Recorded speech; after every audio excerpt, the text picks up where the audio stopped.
mean, whatever. Who knows? And then you add in all the panic. I can only imagine the Yeah. panic he felt even going up there. But then to know that the police were on to That him. roof was probably 120 degrees. Yeah. While he's climbing up there in shorts. Yeah. So and knowing you're going to get smoked as soon as you squeeze that trigger, most likely.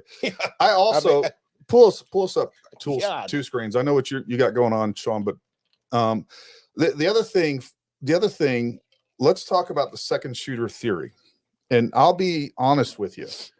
I have not been a big fan of the second shooter theory. And here's why. And you guys let me know what you think on this, because it doesn't make sense to me. And because the idea is that we have this deep, dark, shadowy element of the government, which, trust me, I believe exists.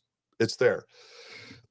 They've decided that they're going to pull off one of the biggest operations that they have ever been a part of, and that is to assassinate a former president. So it's kind of a big deal. So they decided that they're going to come up with a Patsy. I'm buying it. I'm with you. I'm on board right now.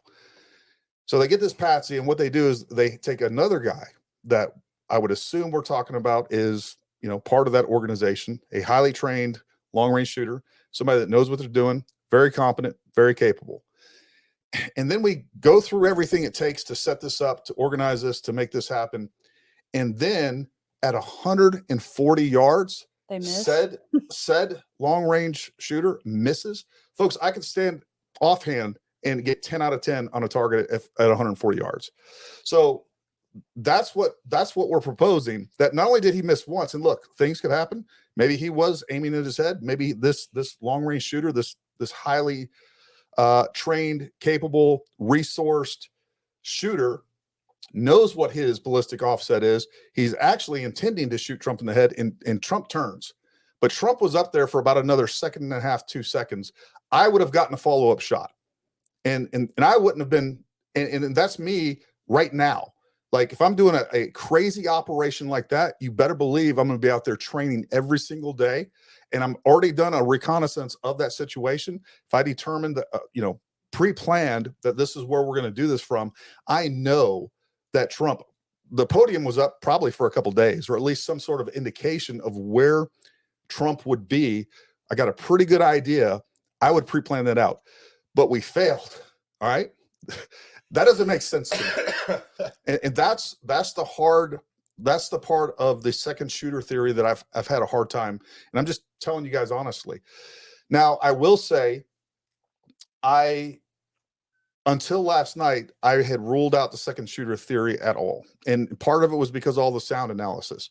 What I can tell you when it comes to the sound analysis, and I know everybody keeps putting this up there, and you got to listen to this person, you got to listen to this person. The problem is there's 5 or 6 people on YouTube that are very competent, including Chris Martinson, very capable people when it comes to this audio analysis. And they're coming up with vastly different conclusions. So I have a problem with that. But I did get a call last night, or I made a call to a gentleman that contacted me. He works for a big corporation. I'll just leave that. He works for a big corporation. What he does is high-level audio for Hollywood, for the government, for video games, among many other things. I verified all his information, and the information that he told me was pretty compelling. He basically said, Gary, there's 2 sound signatures there. And I also gave him some, I steel manned his position. I was like, well, look, if we had a shooter that was doing exactly almost like John talks about, if we get a person over the ridge of that roof, now we have basically the front of that roof resonating sound, and we get 3 shots off. And then we pull that rifle back because Trump's went down. He's no longer worried about taking super accurate shots. He comes back off that roof line, and now he has that rifle on a resonator that's pointing the opposite way. He's also probably going to shift his barrel and shift his magazine port, or his ejection port. So that will dramatically change the sound, or at least in my mind. That guy had to think about that. He's like, you might be onto something there. He's like, but I still do think that there was 2 sound signatures. So by sound signatures, he says there's two firearms specifically. Yeah, he's using his SME. He said His feelings on it were that if there was two shooters, they use the same gun. They're very similar, he said. And I asked him, I said, from 0 to 100%, what is your feeling that we have two different guns? And he said 100%. So maybe that's true. I was, that completely changed my mind on the two-shooter theory. And then today I talked to John, and then I also, right before I talked to John, I got off the phone with another eyewitness that we're going to have on tomorrow at 10:30. I, definitely highly recommend that you guys tune in. 10:30 a.m. And he gave me some different information, some eyewitness information. So I'm back and forth, but the point here is that I'm going where the information leads me, and I'm not ready to jump in both feet on any theory, but if we find additional information that says there's two shooters, I'm willing to listen. I just don't understand. I don't understand if I was part of that operation and I was the guy in that rifle. If I was the guy on the rifle, I had a Patsy down on the roof. Trump would be dead right now. And I'm not even the most capable guy out there. There's guys out there that do this stuff all the time. We train long range. It's kind of our bread and butter. If you guys go check out our channel, I'm a former Green Beret. I'm a former sniper. I've done counter sniper operations. I've worked as a tactical instructor for federal agencies. We do this for a living. I'm just telling you that if it was a competent, decently competent person, Trump would be dead right now. There's not to shift gears a little bit, but to kind of shift gears a little bit, to kind of go back. You alluded earlier at the beginning of the podcast in reference to John. I just want to make sure John gets an opportunity to talk about the information that he's tried to talk to others about, that he's tried to talk to the media about, that he's tried to talk to, trying to put out his information and has been kind of shut down in a few ways. And I just want to make sure that John has the opportunity. John, tell us about your impression on that. To talk about what his experience talking to the media and what information that you want to make sure gets out there. Sure. And actually, it's everything I just said, that they couldn't let me get out.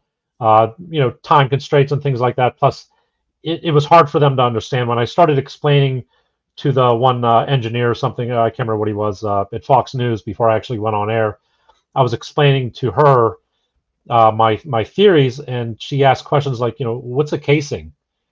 What do you mean it ejected? Or, and I was trying to explain too, like, also the AR-15, how it separates. There's two pins, you pull it apart.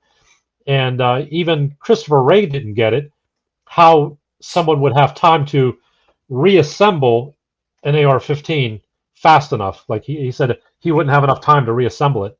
And I think I sent you guys a video where I'm at the range where I do a sample of how you reassemble an AR-15. It takes like 3 seconds. So like, trying to explain that to them, they just didn't get it. And, in my first interview I did with Fox, it was about a 15-minute long interview. And they used about maybe 15 seconds. And it was just anything that I said was anti-police or anti-Secret Service. That's all they really wanted to hear. They wanted to hear how the Secret Service screwed up. And that's really kind of all they were interested in. But at least later on, they did let me kind of spit my theory out a little bit about how I didn't think Crooks was aiming at Trump's head. I thought he was aiming at his chest, especially too when you look at his follow-up shots. His follow-up shots were all over the place.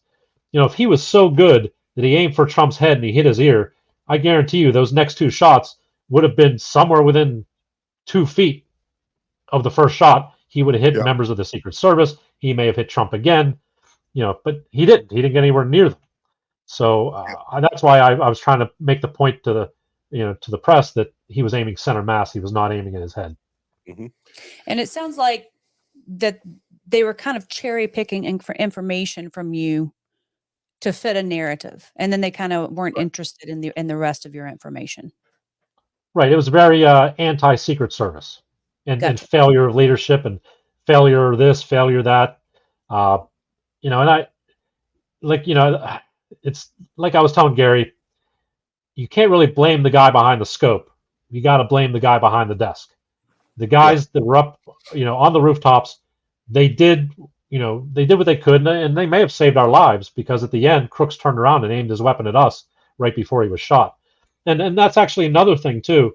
When the new Secret Service director came out and said he doesn't know how his guys didn't make that shot with crooks in the prone position, you know, with my theory, he wouldn't have been in the prone position for the first 3 shots.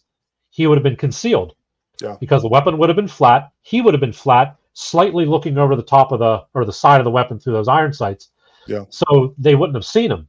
That's why they didn't take the shot until after he got up and got into the prone position. And now he's exposed, fires 5 rounds, and immediately was met with a counter round.